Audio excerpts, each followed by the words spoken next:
I just wanted to quickly go over some of the things about structure of cladograms and how classification is related to cladograms, and some of the key features of cladograms. Cladograms have a node and a root. The root represents the organism that allows genetic inherited material to be diverged into two different species or more than two different species. This here represents a clade where we've got a bunch of 3 organisms joined together by this particular root organism.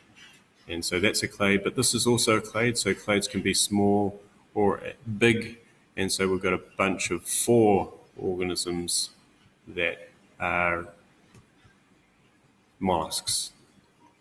And so cephalopods, squids, octopi, cuttlefish are all part of that one type of classification, cephalopods, but they're also part of a clade that represents mollusks.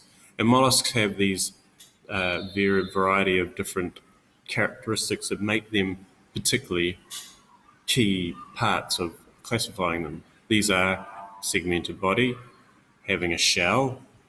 Octopus, maybe it's harder to find that, but the beak would represent a shell in this respect. They definitely have soft bodies, and all of these have soft bodies within the shell. And the sucky foot. Most of them only have one sucky foot, but the cephalopods, as you know, you can see lots along the tentacle, and they can stick to objects. So we've got the node and the root.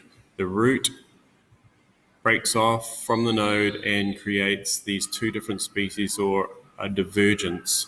And so they become less like each other by diverging apart, but they share this common ancestor. The opposite would be where they diverge apart and then come back towards each other and become more similar. This doesn't look really similar, but if they did come back together and become more similar, then that would be convergent evolution. They did share some genetic history, but it's a long time ago, and now they're coming back and they're producing the same structures, but in their own genetic way. And if you looked at the genes behind the structures, like the eyeball of an octopus versus an eyeball of a human, they would be very, very similar, but they are not genetically similar.